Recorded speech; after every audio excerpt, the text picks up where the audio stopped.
Tonight on CTV3 News, an end to the sugar standoff between the BSCFA and BSI ESR. But when will the agreement be signed?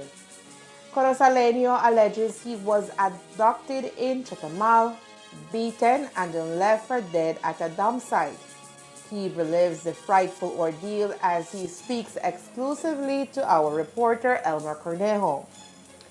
Police intercept another vehicle loaded with white sugar and two brand new state-of-the-art goalposts for the Orange Walk People's Stadium. These are some of the stories we have for you tonight in our newscast for Friday, January 5th, 2024.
Good evening with your news, also simulcast on Face FM 106.7. I am Joanna Rodriguez.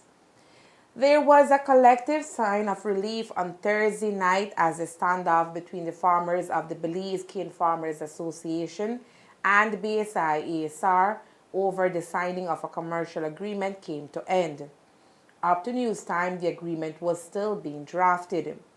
The document will then be sent to the lawyers of both entities for perusal. If all is in place, signatures will then be etched on the document. What we can tell you tonight is that since the start of the crop on December 28, there have been intense negotiations between the two parties with staunch support from the government led by Prime Minister John Briceño and Minister of Agriculture Jose Mai. After 8 days of vigil and 3 days of intensified protest action by the farmers, which resulted in blockades of the Philip Golson Highway on 2 separate occasions this week, and the forced return of Prime Minister Briceño from an official papal visit to the Vatican, a deal was struck during a meeting in the agriculture station in Ukraine. That deal included 4 main points which was presented to the farmers by their leaders and accepted by the masses. ¡Que viva! Bueno, señores, han escuchado, se ha pasado esta moción, se ha secundado. Ahora necesitamos, levantando la mano, la autorización de cada uno de ustedes señores, levanten la mano si están de acuerdo.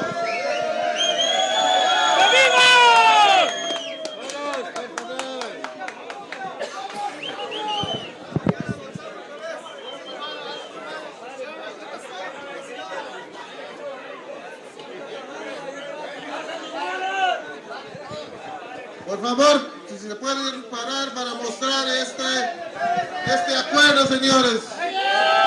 Espero que nadie no esté sentado.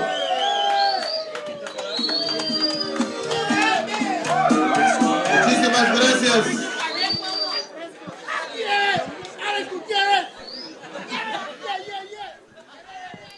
The proposed agreement, as highlighted by Finance Director of the BSCFE, includes 4 main points of compromise.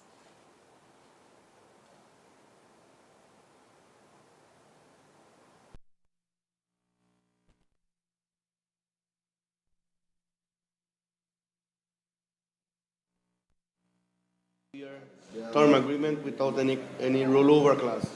It's a 2-year agreement.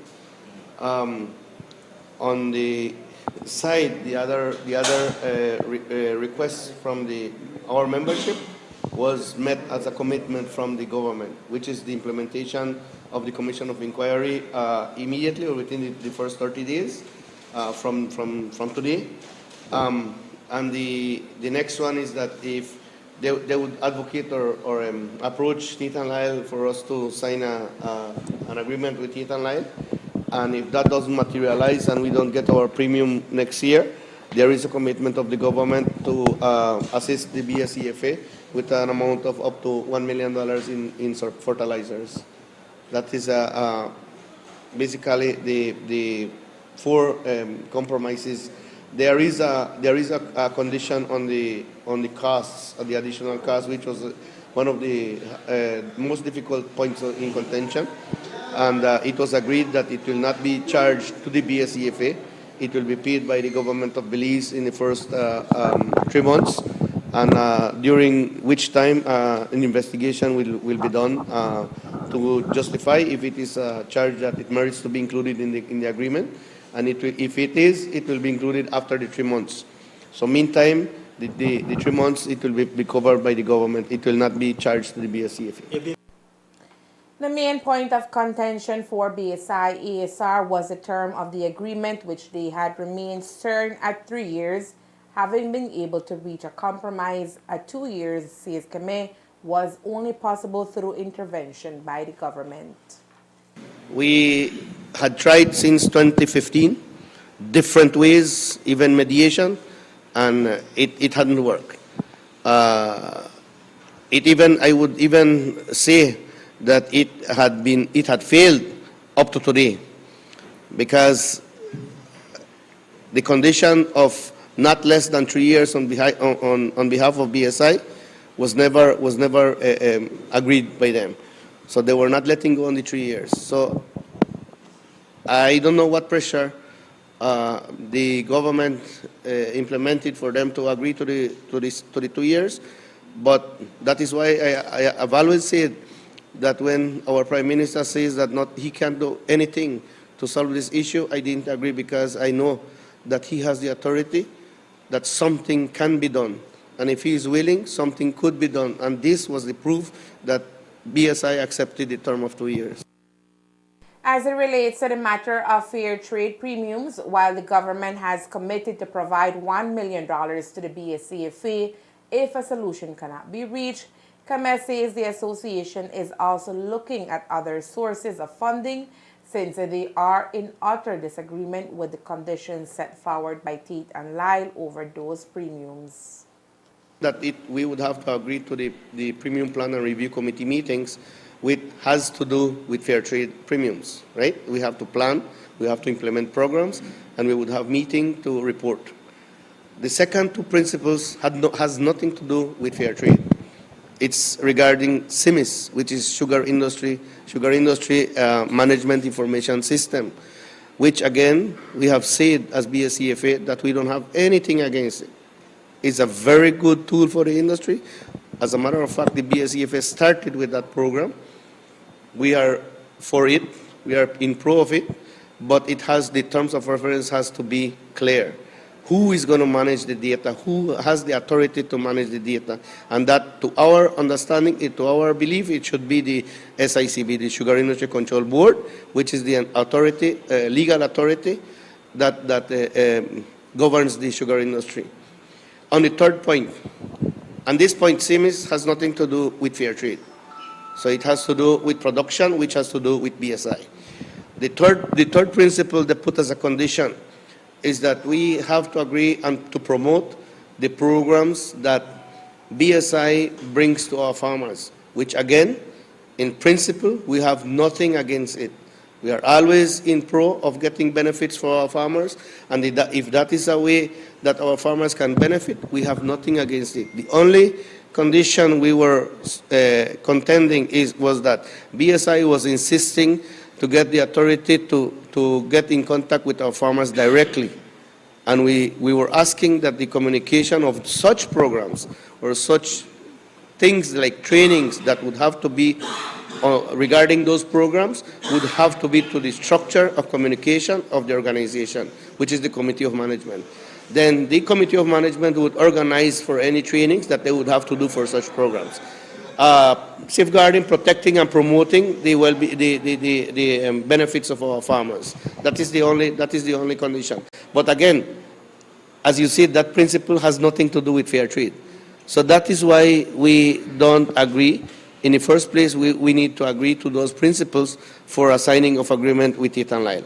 We have no problem with the first one, which is the PPRC, but we are not in agreement with the two others. The official commercial agreement, we understand, is expected to be signed by the association sometime in the coming days, after which cane delivery is expected by the farmers of the BSCFA. Today, while the membership of the BSCFA is celebrating their success over the agreement reached with BSI-ASR, the leadership of the association has to now contend with possible lawsuits coming their way, resulting from the extended protest action held by the association.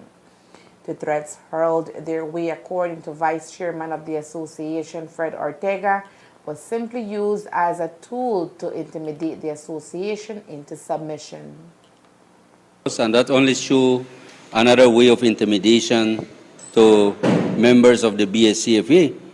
We saw the letter. I think Mizuni have sent it to our lawyer so that she can review.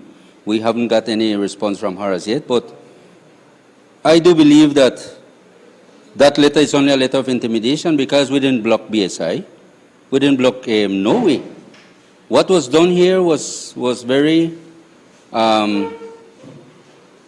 simple, and it was not in what they have placed in their letter.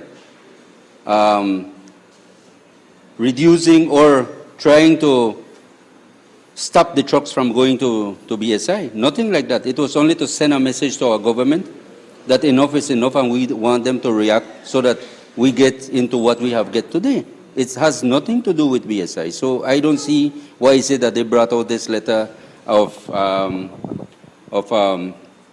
intimidation. I will use that word of intimidation, on which that is their tactics that they have done always. With an agreement now forged between the BSCFA and the BSI-ASR, the membership of the association will begin to deliver their cane in the coming days. Even before an agreement was reached, however, the millers confirmed that close to 300 tons of sugar cane was delivered by members of the BSCFA under the open agreement offered by the mill. Now, the association had cautioned its members against delivering their cane under these conditions, which they said would disqualify them as members of the BSCFA. So what happens to those farmers who ignored those warnings? Here is what the BSCFA had to say when we asked them on Thursday. What happens to the membership of the BSCFA who delivered cane to the factory under the open agreement? Yesterday was mentioned that it was like 200 to 300 tons of cane that was delivered by some members of your association. Any discussion on that as yet? Any repercussions for them? We will deal with that tomorrow because as you have heard today, we call the members to come tomorrow because this doesn't come to an end. Our vigil will continue because we want to demonstrate that nevertheless we have went one step forward, but it's not the end until we have the signature. So until tomorrow, we'll be dealing with that. Tonight, things are at peace here in the north since the BSCFA and BSI-ASR have brokered an agreement after the intervention of government, primarily Prime Minister John Briceño. Even though farmers of the association carried out a peaceful 8 days protest, members of the Belize Police Department were on high alert here in the north. But they too were able to maintain their standards of professionalism even when tensions ran high, leading to the blockade of the Philip Goulson Highway. Under the orders of Commissioner of Police Chester Williams, officers maintained their composure through it all, even when farmers opted to burn tires on the highway. The work of the police force did not go unnoticed by farmers, as last night, when the announcement was made that there was a breakthrough, the Compole and his officers were also commended. Today, the Compole commented on the work of his officers and the way farmers carried out their protest. Reporters asked him today how he felt about the turnout. Well, first, I would like to say a big thank you to the Prime Minister and the Northern Caucus, who I must say spent countless hours trying to negotiate a resolution to the issue. I don't need to speak for the Prime Minister, but I think that the comments that were being made that he was doing nothing was unfair, because the truth is I watched him up to late in the night with his team trying as best as they can to have arrived at a compromise between both parties who were at a stalemate. And it was a very good feeling to know that something was crafted out and it was presented to the association and its members, and they were willing to accept that compromise. So it was a relief. We know that people were getting antsy. After all, the sugar industry is the livelihoods of the people in the north, and perhaps they saw what was taking place as a threat to their livelihoods. And because of that, as law enforcement, we had to be patient. We cannot just be heavy-handed because we have the powers to do so. I have always said to my officers that we have to police differently in the 21st century. We have to be able to use more brain and less big stick.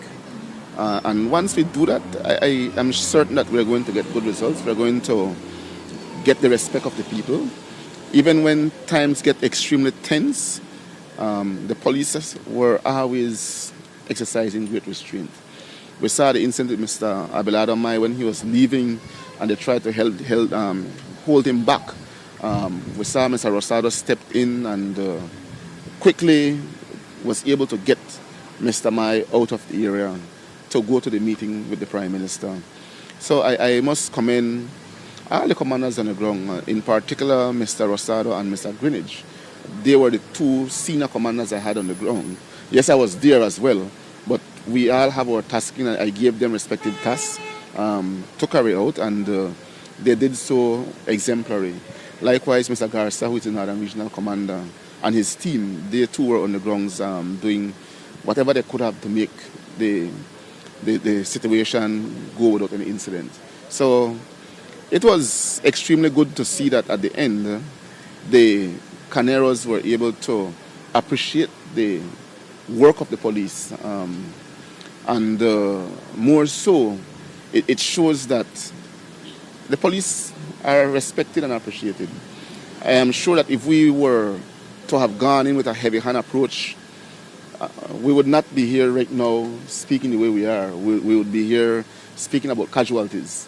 And I think at the end, to see that we came through without any casualty, whether injured or otherwise, it speaks volume to our ability as police officers, and as well as speaks volume on the part of the Prime Minister as well, his ability to have been able to negotiate the resolution.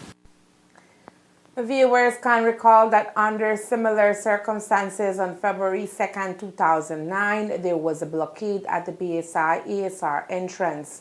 Back then, there was a confrontation between the country's national security and Caneros, which led to the death of cane farmer Anastacio Gutierrez and several farmers injured. That incident occurred under the Barrow administration and began as a peaceful protest. But the situation got out of control as the protest carried on and peace was interrupted. Today, the Commissioner of Police was asked to compare both incidents and call out the differences. Different style of leadership, different government. 2009 was under a UDP government. My philosophy have always been, and if you were to check my track record since I became commissioner, I've not had any standoff with nobody. I always try as best as I can to employ diplomacy. I think that is always the best way to go. Yes, we must have a contingency in the event that diplomacy fails, but I am happy to say that diplomacy have always worked under my tenure as commissioner, and there have been no need for me to deploy the some may want to say the bulldogs into the fray of what is taking place. We have always been able to quell things by speaking to people and employing different tactics, and that's how we intend to move forward. Coming up next, Belizean bus driver claims he was abducted in Chetumal after being involved in a traffic accident. Stay tuned.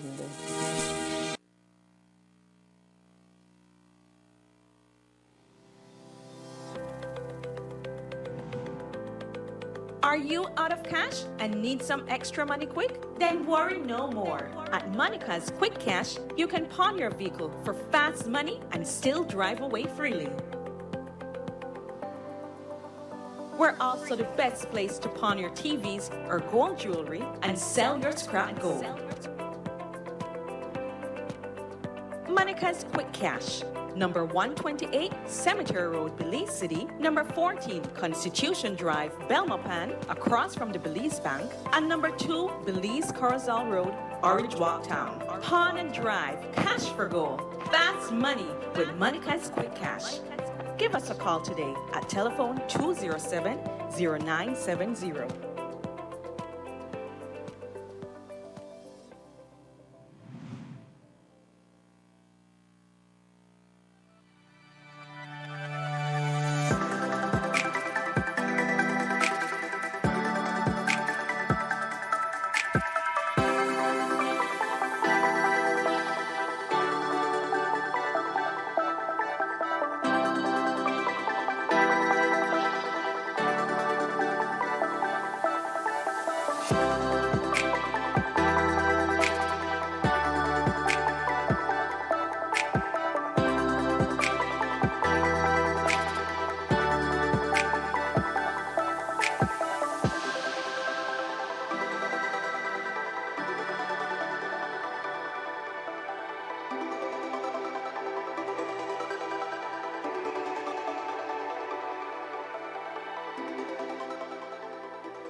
A Belizean bus driver is tonight lucky to be alive after he was abducted, beaten, tortured, and then left for dead at a dump site in Chetumal, Quintana Roo, Mexico, yesterday, January 4th.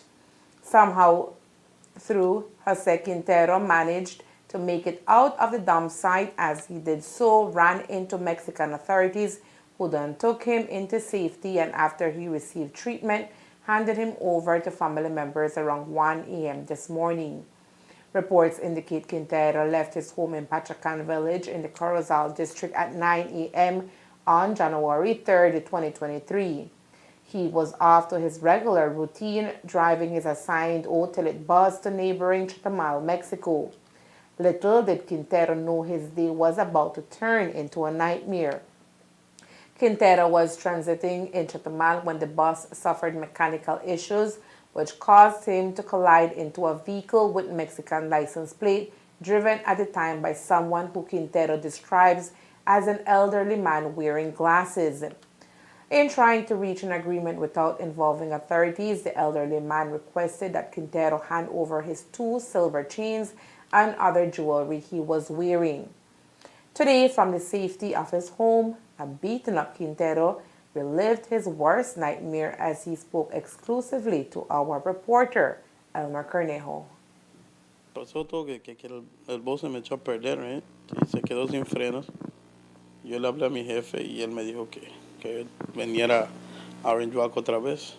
Pero en el transcurso de que estaba regresando, allá por donde están haciendo lo del Tren Maya, el boss no tenía freno. Yo golpeé un carro, un March, Nissan March, y le rompí el cristal de atrás. Y entonces yo le dije al señor, el señor dijo que iba a llamar policía y todo. Yo le dije, vamos a arreglarlo de una vez. Y entonces, pero él no quería pesos, dólares. Yo solo tenía dólares conmigo. Entonces lo que pasó de que quedamos que yo le iba a dar pues él quiso que, yo le dije que me deje chance de llevar el boss a la frontera y él no quiso porque no, yo de ahí me voy. Y entonces me dice, no, lleva el boss a tomarlo otra vez. Le digo, pero si no tiene frenos, pero te golpeé. Y insistió, y es que retornamos, él siguiéndome a mí. Cuando regresamos, el boss se trancó la llanta de un lado. Y ahora en eso, pues, él, cuando estás regresando a Chetumal. Y ahí fue de que él empezó a molestarse porque estamos tardando ya y se fueron como, eso pasó como a las 4:30 el incidente. Cuando dijimos dar vuelta y regresar, eso transcurso llegó como a las 6:30. Del mismo tren. Del mismo. Y al llegar ahí, pues se trancó la llanta, como le digo, y él empezó a hacer bulla que tiene diligencias para ir a hacer y que no sé qué. Entonces yo andaba 1,000 pesos. Y yo le dije, pues si quiere, le puedo dar esto o le doy Belizean. Y él me dijo que no sé, que él no quiere dólares, que no sé. Entonces yo le dije, pues te doy mi cadena. Y 200, le di mi cadena, mis 2 cadenas, mi celular. ¿De oro? No, silver. Y le di $200 más el 1,000 pesos. Le dije, entonces yo le dije que él me encuentre en Azteca, porque siempre pues con mi esposa, ahí hemos ido a quedar. Y cuando regresé, bueno, yo llamé a Bicho, mi amigo, él me iba a ayudar. Antes de que dé la vuelta, yo le dije que me venga a encontrar, porque él no tenía, ya sabes que en Chetumal pues no tenemos señal. Él me vino a encontrar. Cuando él me encontró, estamos allá fregando en el bus y así siempre trancado, pues ya estoy allá, tuve que llevarlo, digo, pues lo voy a llevar al mercado. Y lo llevé al mercado. Tomé la decisión de llevarlo al mercado. While Quintero handed over the jewelry, the driver of the vehicle then demanded money from him. That exchange, though, would happen the following day, January 4th at 8 a.m. at the hotel in Chetumal where Quintero was staying. The following day, during the exchanges, when all hell broke loose. Y de allá me fui al hotel, que es donde nos vamos a encontrar al otro día, a las 8 de la mañana. Este es el 4 de enero. Sí, el 4 de enero. Y allí nos encontramos, pues, dio las 8, yo salí a esperar al señor. El señor llegó con otro vehículo.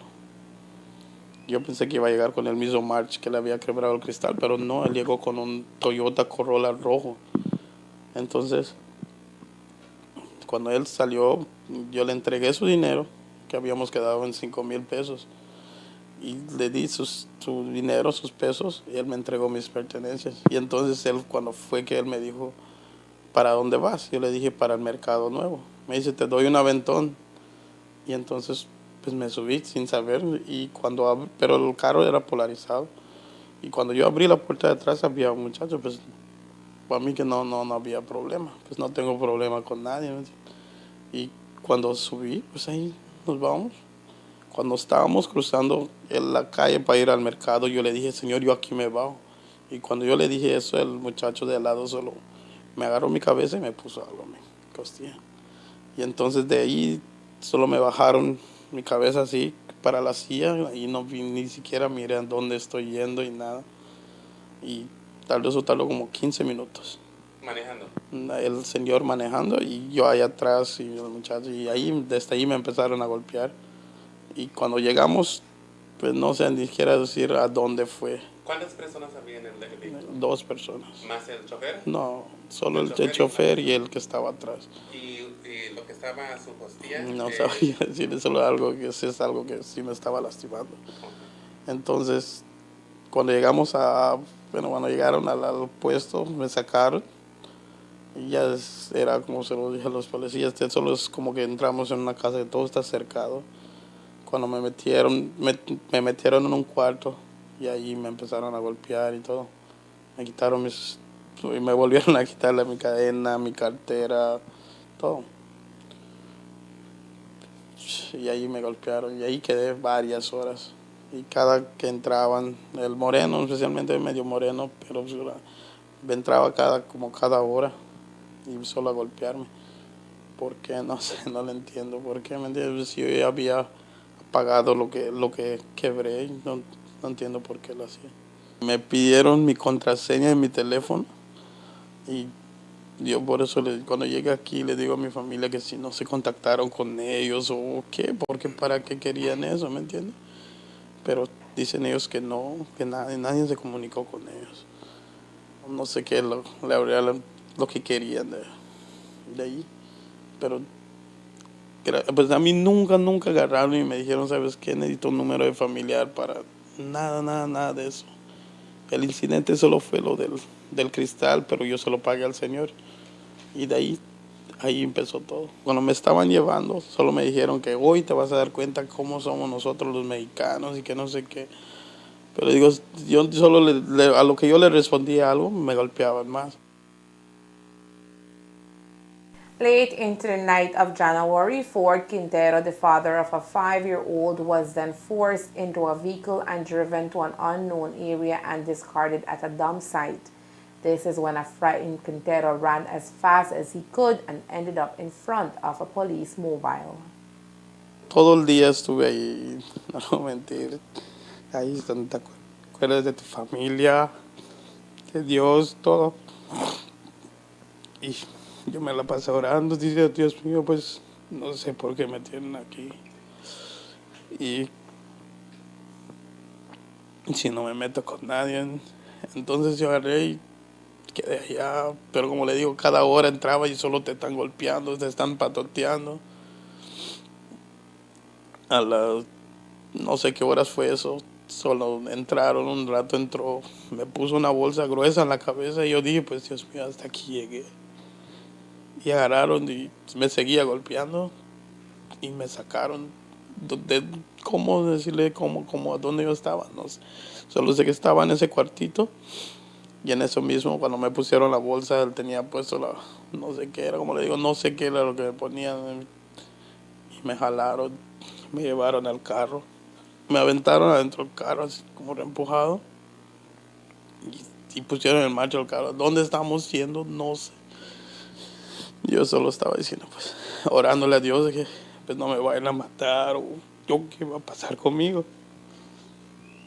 Pero tardo como 20 minutos manejando el taxi o no sé qué, ese es el carro. Y ¿No era el mismo vehículo? el mismo vehículo que me recogió en la mañana. Es el mismo vehículo con donde me llevaron. Cuando llegamos, no sé dónde estábamos, como le digo, yo ni sé dónde me recogieron. Solo por las policías de México sabe dónde estaba tirado. Pues me tiraron. Y entonces lo primero, como le dije a la policía, pues, tienes algo que te está ahogando. Yo lo primero que hice es quitarme la bolsa. Y mire que me di cuenta que es el mismo carro. Y hago así, miro unas luces rojas. Y corrí hacia ahí, era el policía que estaba y Police took Quintero to the station, and that is where it was confirmed that his wife had made a missing persons report in Chatomal. An alert was sent and cops began looking for him. lo primero que hicieron es llevarme al médico porque estaba algo más lastimado, estaba lastimado. Y de ahí me llevaron a la policía y ahí, no sé, la policía mexicana es buena onda. Me dieron de agua, que no había tomado agua, no había comido nada, me compraron hasta unos hot dogs. Que de ahí me llevaron al otro puesto. Yo no sabía, yo ni sabía si mi familia sabe, no sabían dónde estoy, yo no sabía si me están buscando, yo no sabía nada. Al momento de llegar allá me dicen, muchacho, tú tienes una, ¿cómo se llama? Una alerta que te están buscando tu familia. Digo, pues sí, ellos saben que yo no salgo, yo no me meto con nadie, y nada de esas cosas. Pues yo dije, sí, gracias a Dios, y apareció que no apareció el de mi esposa, apareció el de mi hermanita, Daisy. Y se contactaron con ella. La policía. La policía de México se contactó. Yo no sabía nada, yo no tenía nada, se fueron con todo. Y Daisy me fue a buscar a Chetumal. Está duro esto. ¿Y ahora qué es lo que prosigue? Pues hoy, sinceramente, hoy van a estar el licenciado Víctor. Hoy se van a estar buscando las cámaras de a donde me recogieron. Para ellos lo que quieren es ver las placas del carro para poder buscar la persona que me lastimó, del que me privó de la libertad. Pues. ¿Y usted puede describir la persona del carro que chocó? Sí, es un señor de edad, unas canas blancas, o sea, lentes. Sí. Yo agarré toda su información, fotos de él, tenía en mi celular y toda esa onda, pero como se quedaron con él, pues ya no tengo nada. Pero ojalá Dios que sí los busquen porque uno no se merece eso. Yo le pagué y me devolvió mis cosas y yo me confié al decirme que él me iba a dar un ride al mercado a buscar mi camión. Y no, algo fue que no fue así. Yo les digo a todos que no se confíen en Chetumal. No andar solo es bueno, no es bueno andar allá solo porque nunca sabes lo que va a pasar. While the details are still forthcoming, Mexican police are now investigating the matter. We made queries whether or not Belize police were informed, but we are told that the matter has not been logged. Mexican police are now reviewing surveillance footage that was collected along the area of the incident. Tonight, Belizeans continue to experience a shortage of plantation white sugar, even though the Belizean administration has been working arduously to find resolve to the problem. The task is difficult, though, since reports suggest that distributors and others are selling the sugar across our borders to businesses in neighboring Guatemala and Mexico that would pay up to 3 times the market value. However, the practice is illegal unless those persons have a permit from the relevant authorities to engage in such activities. The fact that cane farmers that camped outside the CERDI facilities in Buena Vista Village caught a truck that was driven by a Guatemalan national loaded with sugar, presumably destined for Guatemala, is also cause for concern and has prompted an investigation. Today, Commissioner of Police Chester Williams commented on the ongoing investigation. I know that the Prime Minister had given an instruction months ago that all the security forces that are working along the border areas, that we must ensure we keep an eye for persons who may be crossing sugar into Guatemala or Mexico. And we have been doing that, not just the police, but the BDF, the custom, the immigration, because we do understand the shortage of sugar in the country. And so with the instructions coming out of Cabinet, we have been on the lookout for these type of activities. In the north, it's a very complex one. While, yes, we have established that the sugar was purchased from BSI by a person who is legally authorized to purchase from BSI. That person have a quota, and he purchased his entire quota. That person then sold the sugar to 2 individuals who are of Guatemalan national. The gray area is that they were found in Orange Walk district. While we may all say that the intent was to export the sugar, it is difficult to prove because they were found well within Belize's territory. I don't believe that the sugar was going to independence. That's my personal opinion. I don't believe it. But it is not about what I believe. It is about whether or not there is sufficient evidence to prove otherwise. At this time, there is none.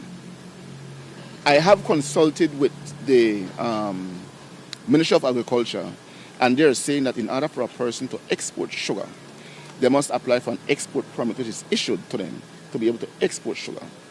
But in a current climate where there is a shortage of sugar, they're not issuing export permit for sugar. So there's no way that those individuals would have been able to export the sugar legally. Perhaps illegally, yes. So because of the circumstances under which the sugar was found, we are unable to do anything, and it will have to be returned to them. And then what will have to happen then is that we have to monitor them and see what they do with the sugar.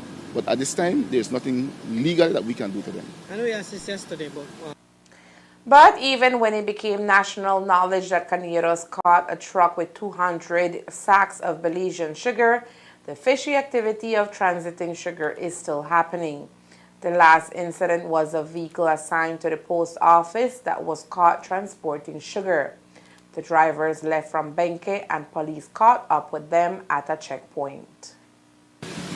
Yes, sir. What can you tell us about the sugar that was found in the post office truck? Yes, police from Benke were conducting a checkpoint on the George Price Highway when they intercepted a post office van. The van was searched and it yielded 3 sacks of white sugar from Guatemala, along with other contraband items. The van and its driver were taken into police custody, and customs have been called in, and they will be handed over to customs, who will then deal with the matter from there. The Orange Walk People's Stadium is boasting 2 brand new state-of-the-art goalposts through a donation of Amar Ayuso and the team from Vibes Alive International. The donation, according to Ayuso, was in the making since 2019 and has finally come to reality with the collaboration of a host of different organizations and instrumental individuals. The first initiative was the goalposts, you know. We managed to secure this out of Dallas, and we had to jump through some hoops to get it to Belize, to Orange Walk. So this, after we considered the various recipients, I figured I said, well, this People's Stadium may need it more than any other venue, you know. So we decided we'll give it to the People's Stadium as the first choice, you know, because they're a historic venue and the Medina so need disrepair. So it was a natural choice, you know, to give the stadium. And then I also I've been in contact with Mr. Novella of Progreso FC, and he did mention that they would need a set of goal nets, so we'll give him nets so he could use that wherever, to whichever venue he can go for practice. He can't use it mostly for practice matches because the stadium itself have a formal or official net for the goals, you know.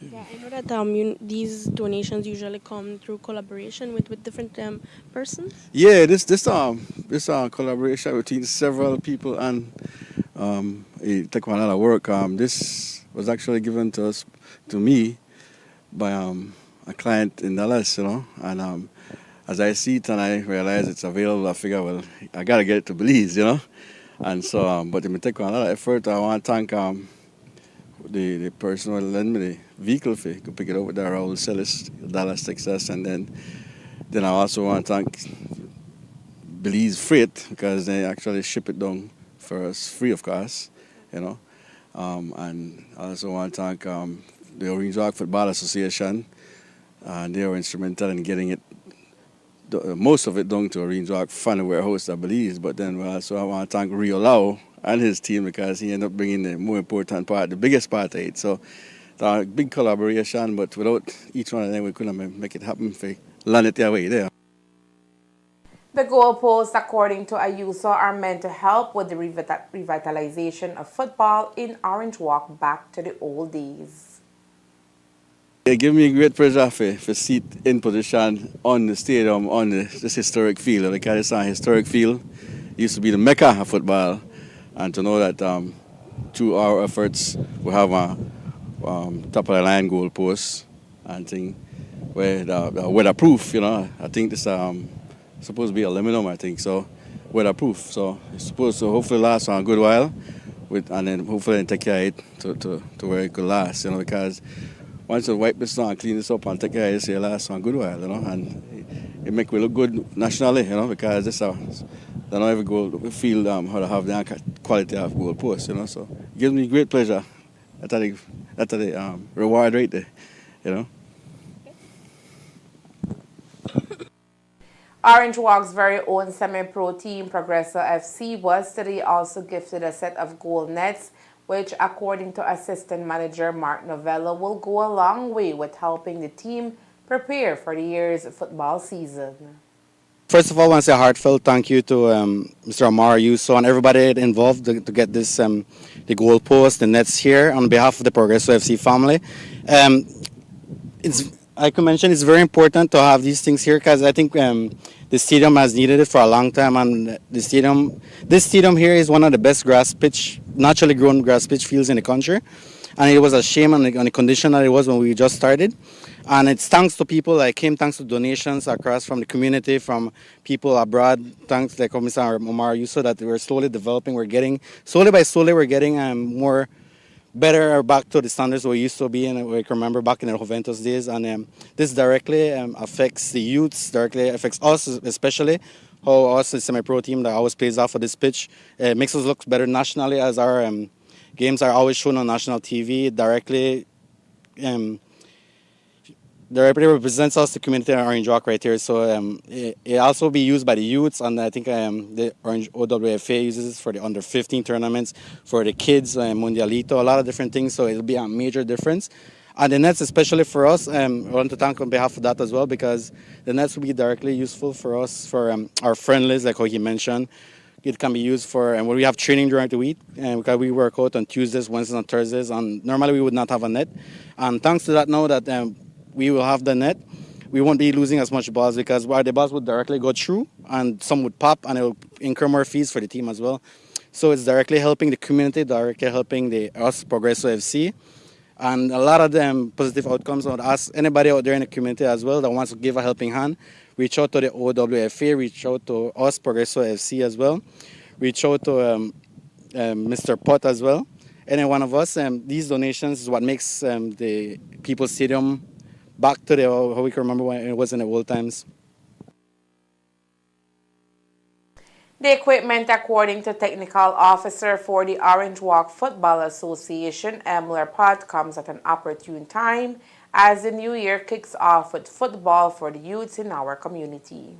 As the main organization to organize football tournaments within Orange Walk, we're working closely with Progresso, which is PLB. The main focus is to have this stadium ready for them for their PLB games, so we have to give the respect in terms of respecting the field conditions.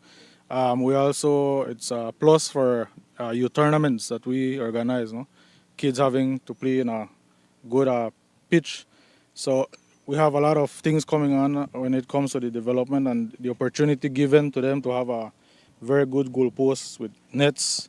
It's simply a plus for them, and it's also to us a motivation to keep on going, because the work that we do within our community it doesn't go unforeseen. So we have people looking at the efforts and trying to work with us to make football much better within Orange Walk. Centaur Communications is the leading cable and internet provider in northern Belize, covering from the Corozal Free Zone at the edge of the northern border and running up all the way to Ladyville in the Belize district, with all the villages in between. Known for its fast internet and diverse cable for television lovers, Centaur Communications did it again, in the spirit of giving, raffling $1,000 for installing the Express Plus streaming app and another $1,000 for updating your account balance to December 2023.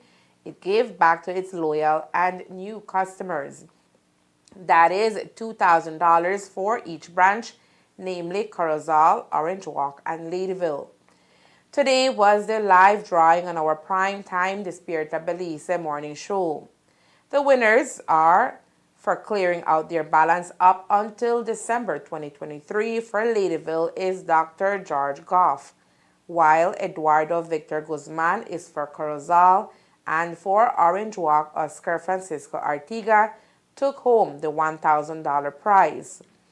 Now, for installing or updating the Express Plus streaming app, the winners are Marta Levy for Ladyville, Rina del Carmen Armstrong for Corozal, and Roberto Esteban Arcurio for Orange Walk. We spoke to one of the excited winners this morning who walked into the Corozal branch office to claim her $1,000 prize, courtesy of Centaur Communications. My data tell me make a communal, that's why I got the Gajayinare center. And you enjoy the service? Yes, sir. Good. And now today in the morning show on Despierta Belize, when your name came out, how did you find out that you won? Which my data could be coming from my bed. And what came to your mind?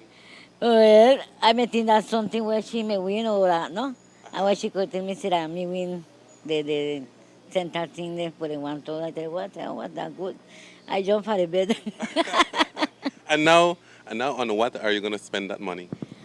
Well, I want to try buy something for my house. My daughter give she something and that's it. So now how do you feel about winning $1,000 courtesy of Centaur and starting the new year on the right foot? well, I feel happy. Yeah. Thanks for that too. I feel a nice thing where I make that do it.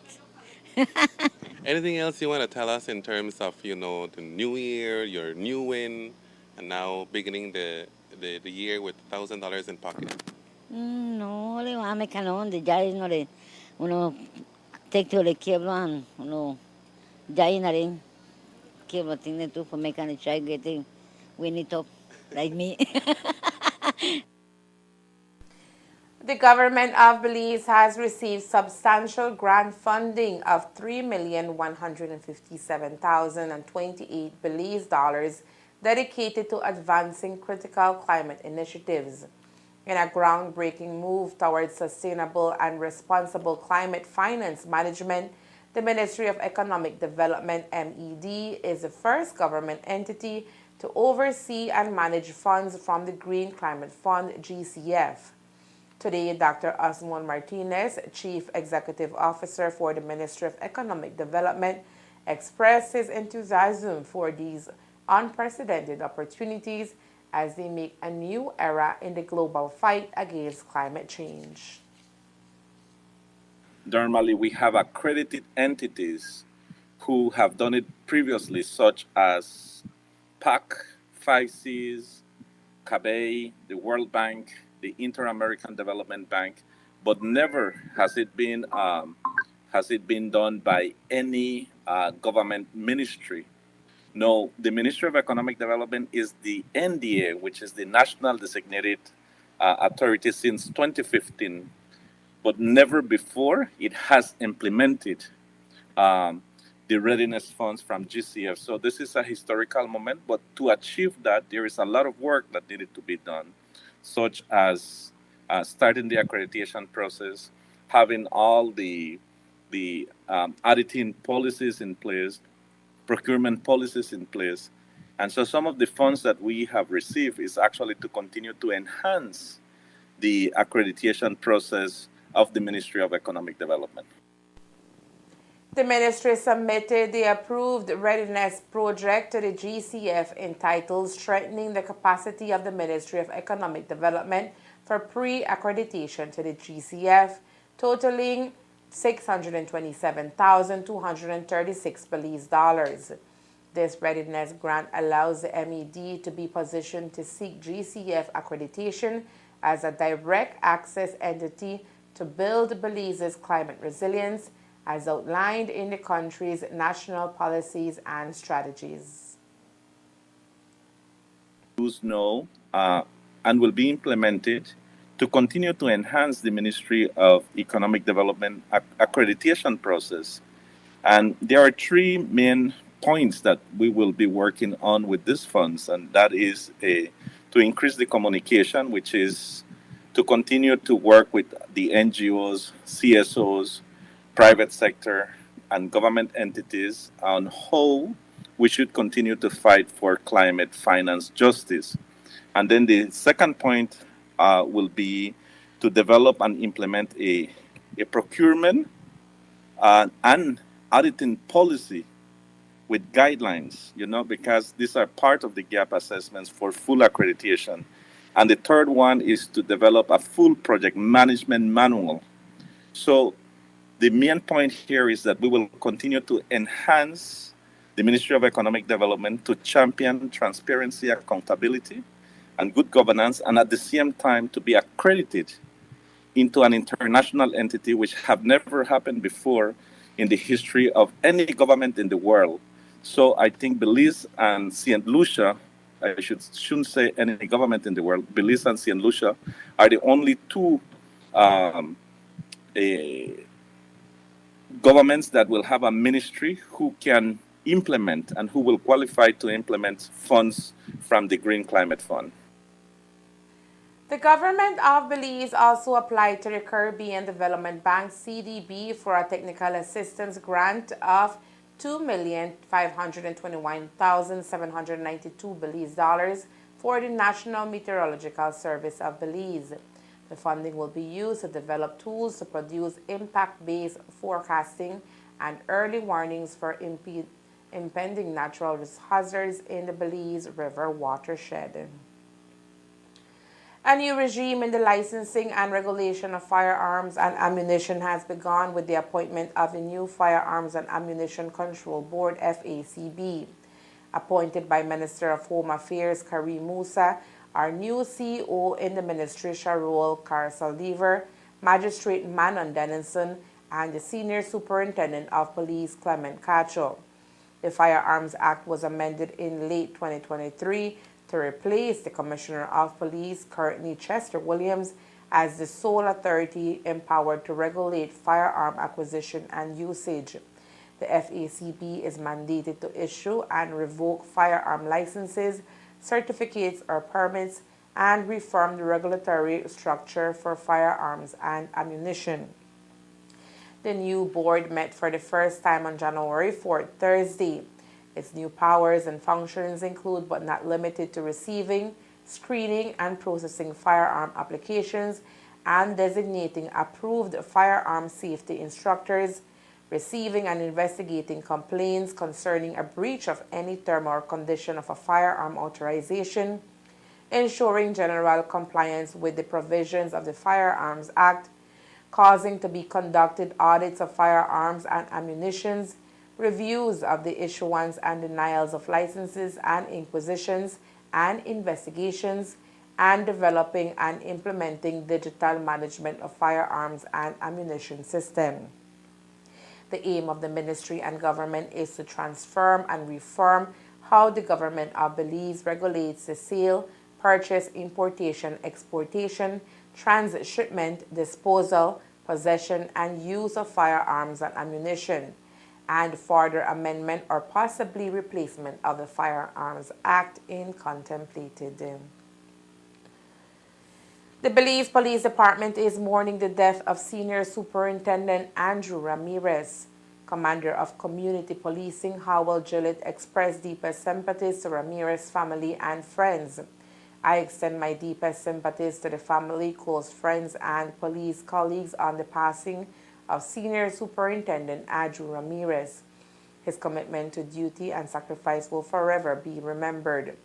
Please know that you have my heartfelt support during this incredibly challenging time, Gillett expressed. May his soul rest in peace and rise in glory. And that's the news. We invite you to join us for another newscast on Monday, January 8th here on CTV3 and Fiesta FM 106.7. Remember that to read a text version of the news, you can visit our website at ctv3belizenews.com. You can also log on to our Facebook page for current stories at facebook.com/ctv3belizenews or our YouTube channel at CTV2 News BZ. Remember to wash your hands and remain safe. From all of us here at CTV3 News, have a safe and pleasant weekend. Thank you for watching and listening. Good night.